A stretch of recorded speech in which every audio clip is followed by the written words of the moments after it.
Hola, ¿qué tal?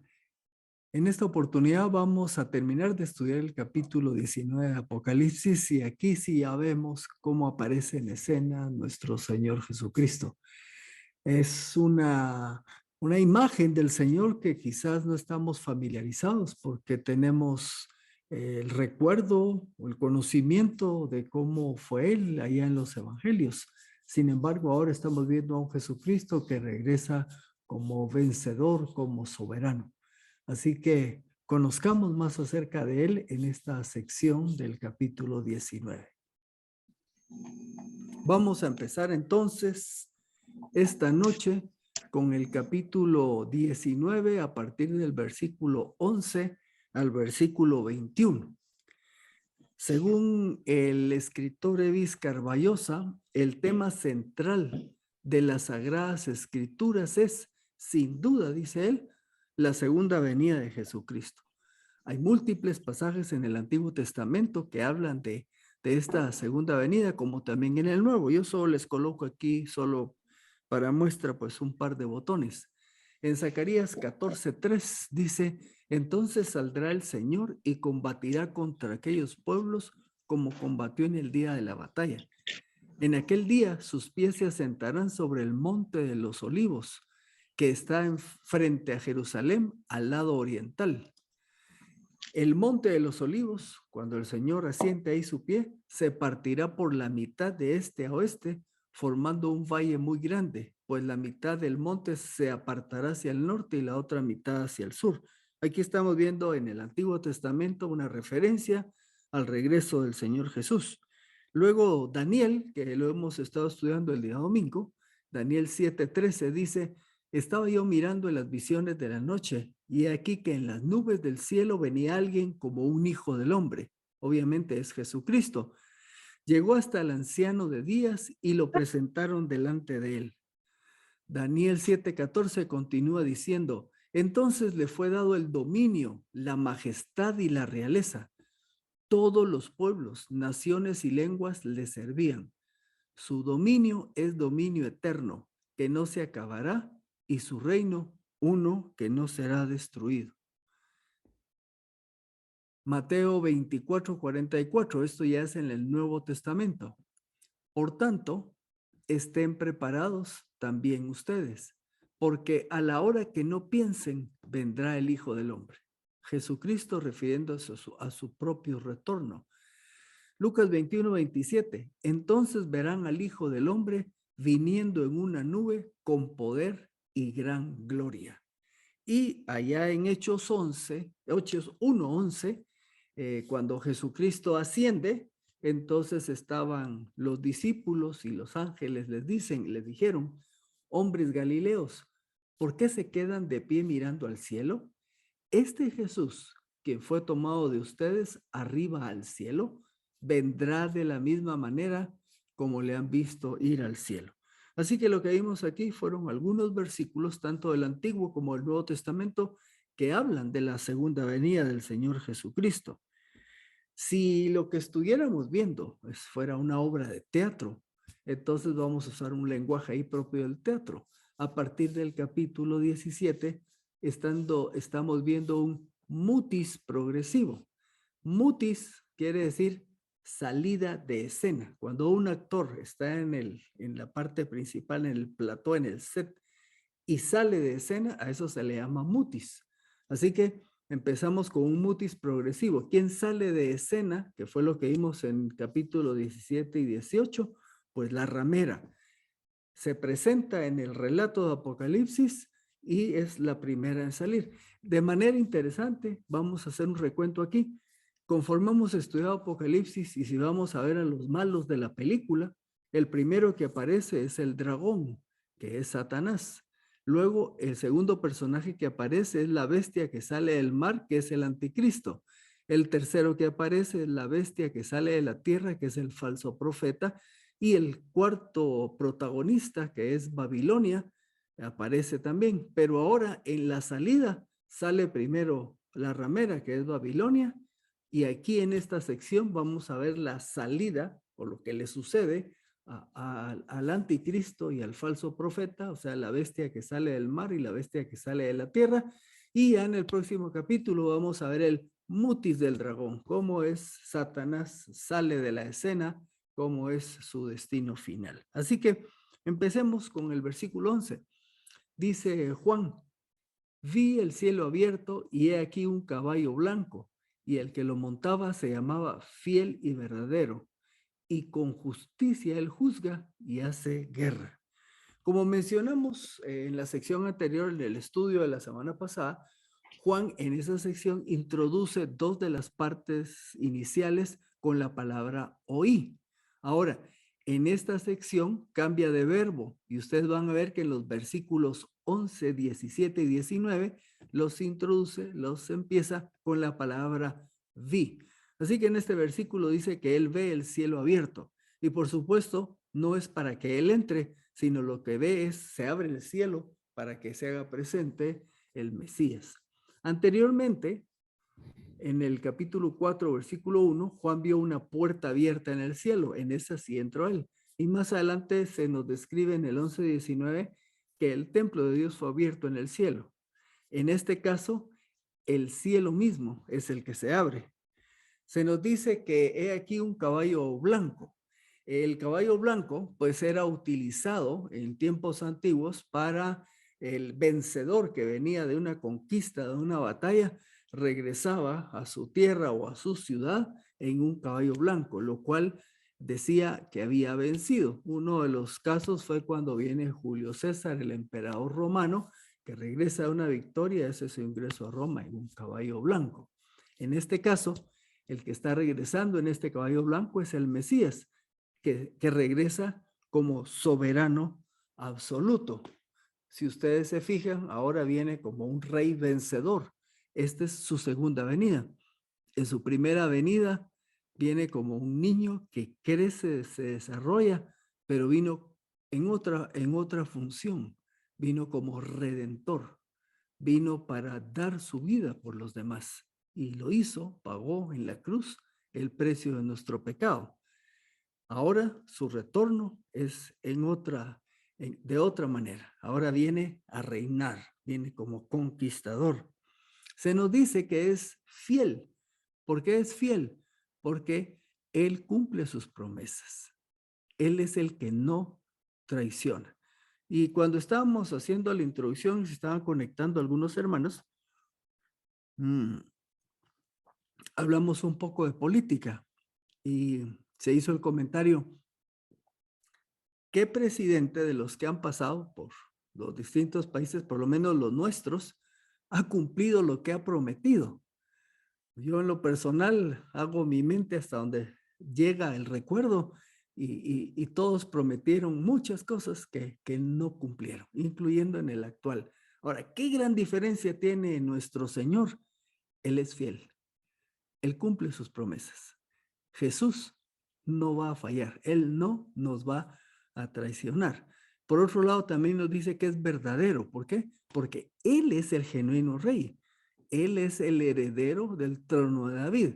Aquí usted verá que puse la palabra contrastar, porque ¿quién pretendió tomar el lugar o ponerse en vez de Jesucristo? Pues obviamente el anticristo. Pero el anticristo, él no es fiel. Para empezar, junto cuando tenemos esa imagen de los distintos reinos y todo, él mismo traiciona a otros y toma el poder. Y vimos en el capítulo 17 que junto con el falso profeta, el anticristo traicionan a Babilonia, a la ramera, y toman ellos el poder y viene el anticristo y entonces rompe el falso sistema religioso y él quiere proclamarse Dios. Entonces ahí la diferencia. Jesucristo es fiel, el otro no lo es. Por otro lado, el anticristo es falso, ¿verdad? Él es un falso Cristo, mientras que Jesucristo es verdadero. Él es el, como dice aquí, genuino rey. Se nos dice en el versículo que juzga y hace la guerra.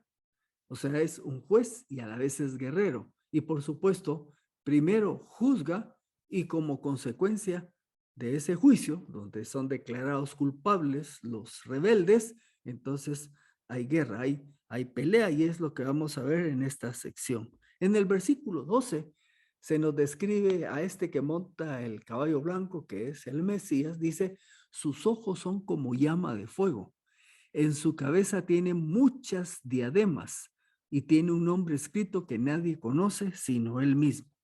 Cuando dice que sus ojos son como llama de fuego, nosotros ya vimos esta imagen en el versículo 1, 14b, donde dice, hablando de Jesucristo, dice, y sus ojos resplandecían como llama de fuego.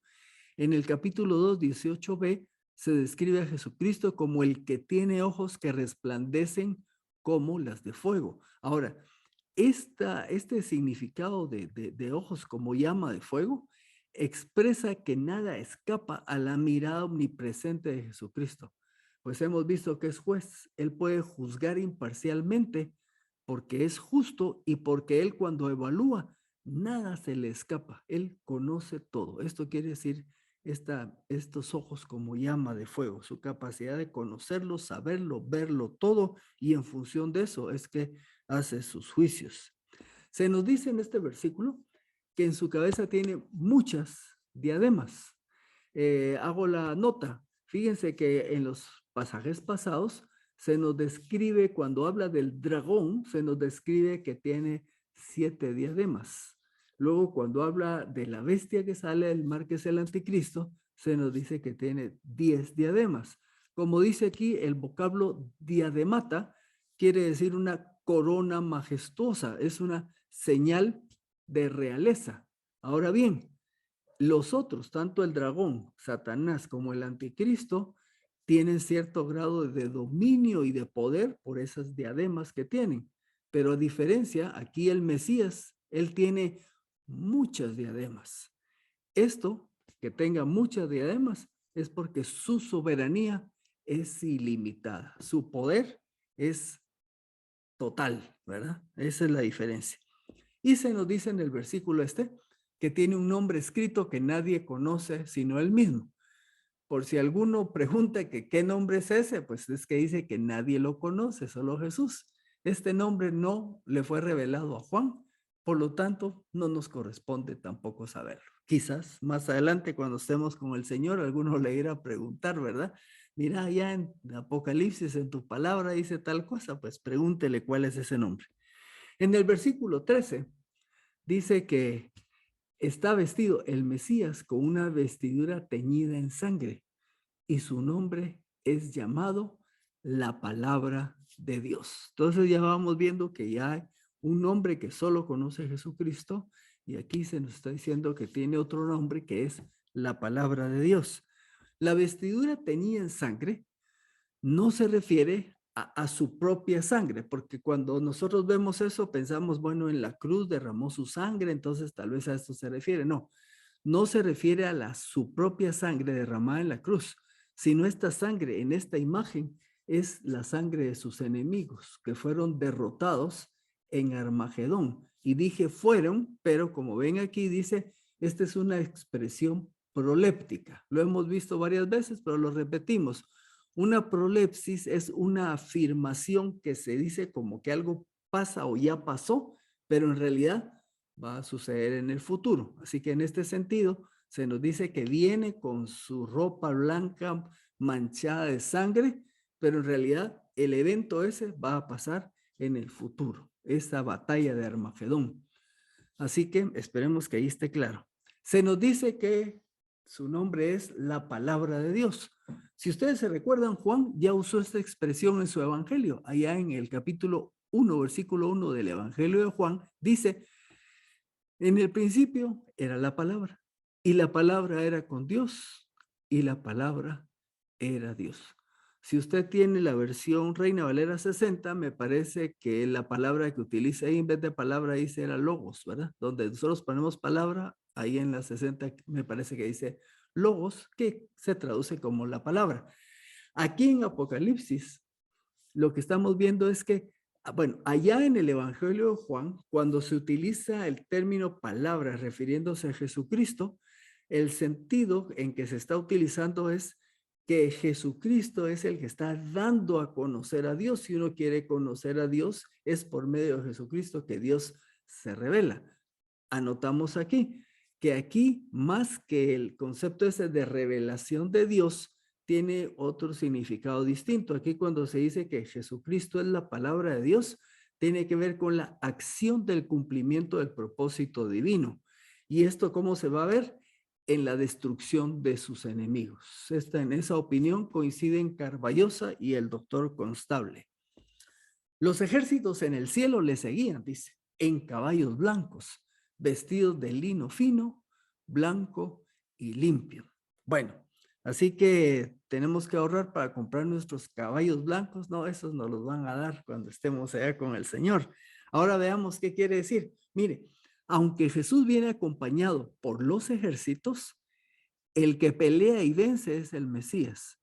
Aquí esto es interesante. Él no viene con estos ejércitos para que lo ayuden a ganar la batalla. Él solo es el que gana la batalla. Y vamos a ver aquí cómo es que él pelea, ¿verdad? Y una de las notas ahí es que en la escena esa, solo Jesucristo tiene la ropa teñida de sangre. Así que los demás tienen su ropa limpia. De nuevo, es Jesucristo el que pelea y el que vence. Ahora, la pregunta es, ¿quiénes serán los integrantes de estos ejércitos? Bueno, la opinión dice que probablemente está compuesta por ángeles y por los redimidos. Dice que tienen sus vestiduras limpias y no se describe que tengan armas. Por eso también es otro detalle de que el único que se encarga de la batalla es Jesús. Bueno, esto de que puede estar integrado por los redimidos y por ángeles, vamos a ver un par de versículos que nos pueden dar un poco de luz. Allá en el capítulo 17, 14 de Apocalipsis, dice, y el Cordero los vencerá porque Él es Señor de señores y Rey de reyes, y los que están con Él son llamados elegidos y fieles. Como ahí el contexto es de guerra, dice que está acompañado por elegidos y fieles, y estos son los redimidos. Ahora, también que sean ángeles los que lo acompañan, basado en Mateo 16, 27, dice, porque el Hijo del Hombre vendrá en la gloria de su Padre con sus ángeles y entonces recompensará a cada uno conforme a sus hechos. Así que la opinión que hay es que puede estar conformado este ejército tanto por los redimidos, los creyentes en Cristo y también por los ángeles. El versículo 15 dice, de su boca sale una espada aguda para herir con ella a las naciones. Él las guiará con cetro de hierro. Él pisa el lagar del vino del furor y de la ira del Dios Todopoderoso. Bueno, busquemos entender qué quiere decir esto. De su boca sale una espada aguda para herir con ella a las naciones. En el capítulo 1:16 de Apocalipsis dice, y de su boca salía una espada aguda de 2 filos. Y en Hebreos 4:12 se nos dice, porque la palabra de Dios es viva y eficaz y más penetrante que toda espada de 2 filos. Efesios 6:17b, dentro de la armadura del creyente, se describe la espada del Espíritu. ¿Y cuál es esa espada? Que es la palabra de Dios. Así que en este caso, que el que viene sobre el caballo blanco dice que de su boca sale una espada aguda, en la última oración dice, esto simboliza el poder mortal de las palabras de Cristo para herir a las naciones. En pocas palabras, el acto del juicio y cómo Jesucristo vence es por medio de su palabra. Y vamos a ver un poco más adelante una ampliación de esto. Ahora aquí vamos a pensar un poco. Si somos sinceros, en este capítulo estamos viendo una imagen, por así decirlo, si nunca hubiéramos leído Apocalipsis y llegamos acá, estamos viendo una imagen de Jesucristo diferente.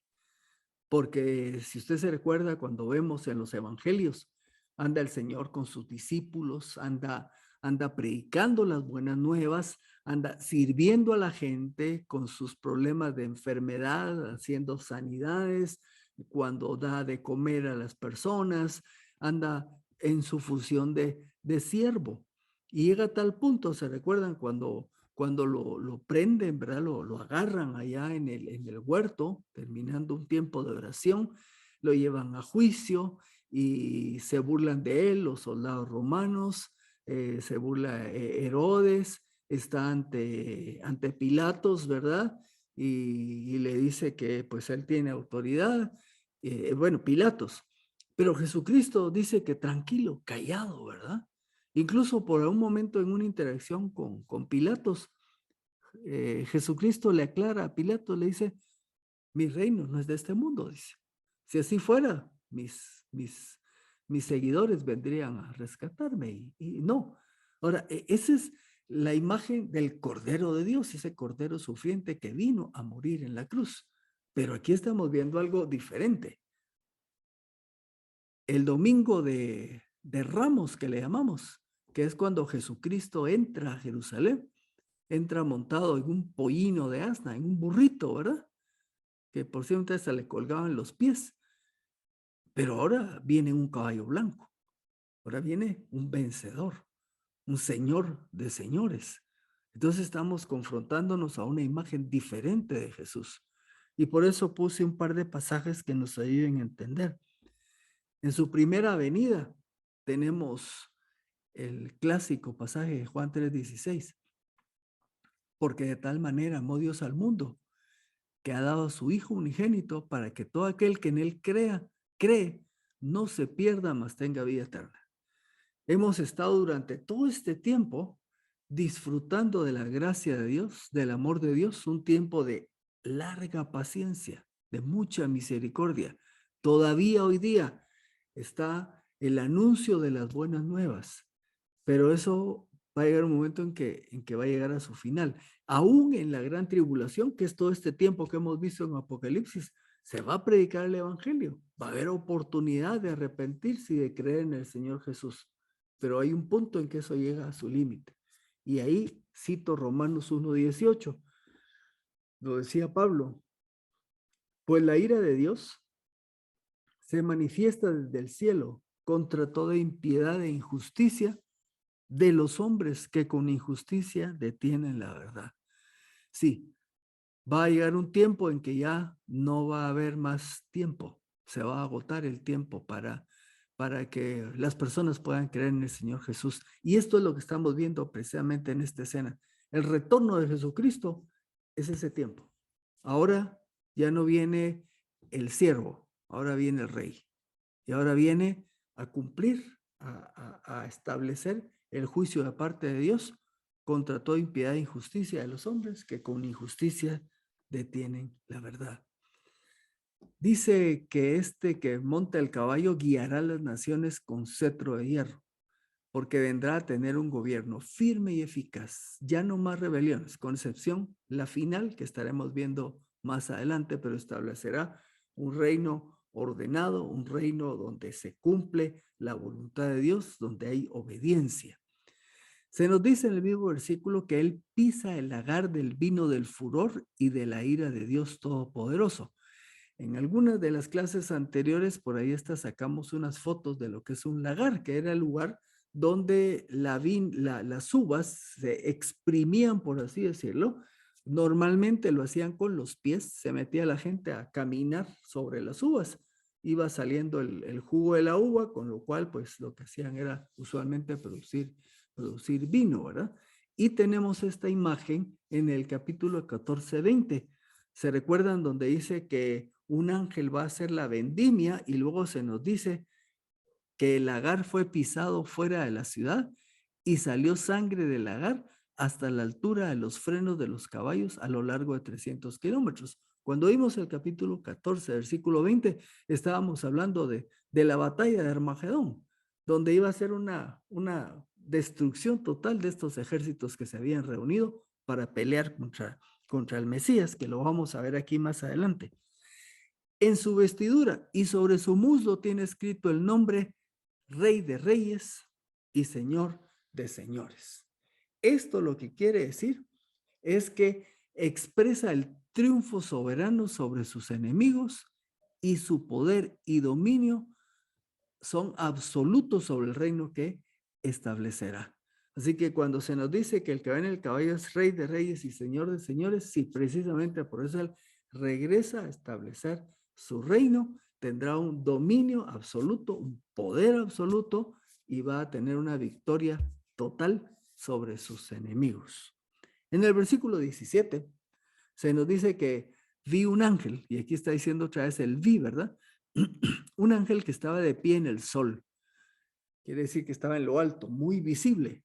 Y dice que este ángel gritó con gran voz a todas las aves que volaban en medio del cielo, diciendo, vengan, congréguense para el gran banquete de Dios. Y por supuesto, este no es un banquete de los que nosotros nos imaginamos, ¿verdad?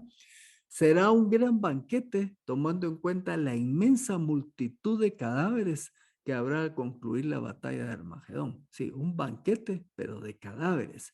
Jesucristo, en el capítulo 24, versículos 27, se considera que hace alusión a este momento futuro cuando expresa, porque así como el relámpago sale del oriente y se muestra hasta el occidente, así será la venida del Hijo del Hombre. Será una venida visible, todos la van a notar, pero agregó esto, porque donde esté el cadáver, allí se juntarán los buitres, haciendo alusión a esta escena que estamos viendo, que hay una convocatoria a todas las aves del cielo, porque van a haber multitud de cadáveres. Bueno, y estas aves se especializan precisamente en consumir la carne de los cadáveres.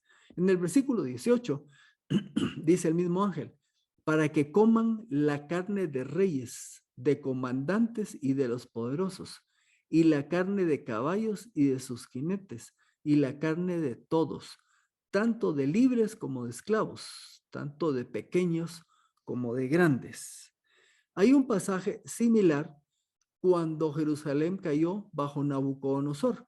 En esta ocasión, Jeremías expresó algo parecido en esa situación. Dice, los cadáveres de este pueblo servirán de comida a las aves del cielo. Lo que quiere decir aquí el versículo es que habrá una matanza sin precedentes que va a afectar, va a involucrar a todos los seres humanos, libres, esclavos, grandes y pequeños. Va a ser general. Todos esos ejércitos congregados van a ser eliminados. Y el versículo 19 nos dice, y aquí está este mutis, ¿verdad? Y la bestia y vi a la bestia, es el tercer vi, y vi a la bestia y a los reyes de la tierra y a sus ejércitos congregados para hacer la guerra contra el que estaba montado sobre el caballo y contra su ejército. Se recordarán que en capítulos anteriores vimos que se iban a congregar los ejércitos en el valle de Armagedón, Megiddo, para una potencial batalla. Pues aquí se nos está diciendo que lo están haciendo porque contra el que quieren pelear es contra el que estaba montado sobre el caballo y su ejército, o sea, contra Jesucristo. Aquí se da el cumplimiento del capítulo 16, 14, cuando se nos dice que salen aquellos espíritus como erranas y son espíritus de demonios que hacen señales, los cuales salen a los reyes de todo el mundo, habitado para congregarlos para la batalla del gran día del Dios Todopoderoso, que es esta batalla que estamos viendo acá. El objetivo del anticristo y estos gobernantes subalternos de él es intentar derrotar a Jesucristo. Puse intentar porque obviamente es imposible. Jesucristo, que es el que estaba sentado sobre el caballo. Cuando llegamos al versículo 20, pues vemos, y la bestia, y aquí está la salida de escena, y la bestia fue tomada prisionera junto con el falso profeta que había hecho delante de ella, de esta bestia, las señales con que había engañado a los que recibieron la marca de la bestia y adoraban a su imagen. ¿Cuál es el destino del anticristo y del falso profeta?